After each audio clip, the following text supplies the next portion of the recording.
Hello students, इस video में हम समरूपी भिन्नार्थक शब्द पढ़ने वाले हैं।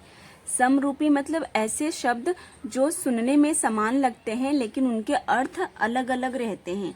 उनका उच्चारण समान लगता है लेकिन अर्थ क्या होता है, अलग अलग रहता है। भिन्न मतलब अलग अलग। जैसे यहाँ पर शब्द दिया गया है उसके माध्यम से समझेंगे। पहला वाक्य है, दिन भर बिस्तर पर मत पड़ो। यहाँ पढ़ो लिखा है, बिस्तर पर मत पढ़ो, यहाँ पढ़ो लिखा है। पढ़ना मतलब लेटे रहना और यहाँ पे पढ़ो मतलब पढ़ना। ये दोनों सुनने में तो थोड़ा समान लगेंगे लेकिन इन दोनों का अर्थ जो है वो अलग अलग है। यहाँ पर और भी शब्द दिया गया है, देखिए। दिन में भिखारी भीख मांगता है। दिन में मतलब सुबह। यहाँ का ये वाला जो दिन है इसका अर्थ है सुबह, लेकिन ये दिन भिखारी भीख मांगता है। दिन मतलब गरीब, गरीब भिखारी भीख मांगता है। उसके बाद यहाँ पर कुछ और शब्द दिया गया है, देखिए। अंदर मत जाओ, और यहाँ पर मतलब अंदर जाने के लिए वो मना कर रहे हैं, अंदर मत जाओ। और यहाँ पर क्या है, अंतर मत करो। ये दोनों बच्चों में अंतर मत करो लिखा है। उसके बाद यहाँ पे है, अकरम निश्चित समय पर अदालत पहुंचा। निश्चित समय पर, लेकिन यहाँ पे अकरम निश्चिंत होकर अदालत पहुंचा। निश्चिंत बिना चिंता के, और निश्चित मतलब एक फिक्स टाइम पर, जो टाइम दिया गया था उस टाइम पर। रंगीन छपे शब्दों का उच्चारण लगभग समान है किंतु उनके अर्थ अलग अलग हैं।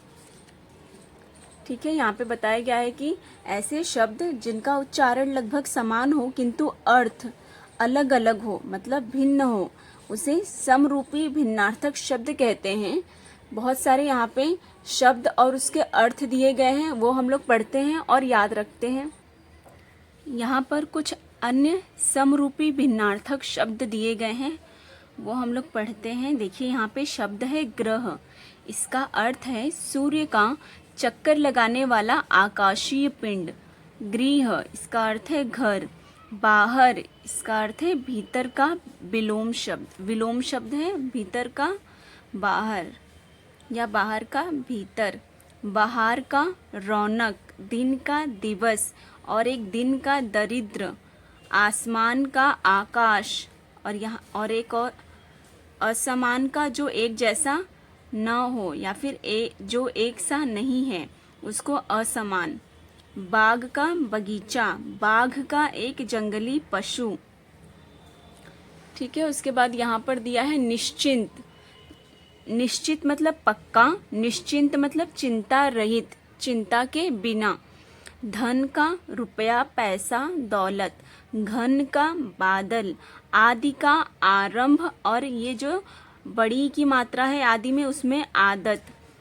अचार का एक चटपटा खाद्य पदार्थ। आचार का आचरण। और का दिशा, तरफ। और का तथा, योजक। और भी शब्द है ऊपर। नीर का, नीर शब्द का अर्थ है पानी। नीड़ शब्द का अर्थ है घोंसला। अंदर का भीतर। अंतर का दो में भेद, दोनों में, दो चीजों में अंतर, भेद। अचला का पृथ्वी, अचल का पहाड़। पढ़ना का लेटना, पढ़ना का पढ़ाई लिखाई। अनिल का हवा, अनल का आग। सूत का सारथी, धागा। सूत का पुत्र। मूल्य का कीमत। मूल का जड़। अपेक्षा तुलना में। उपेक्षा लापरवाही। गड्ढा मिट्टी आदि को आकार देना, और यहाँ पे गड्ढा मिट्टी को गहरा खोदना। बड़ा का विशाल, और बढ़ा का आगे की ओर गया।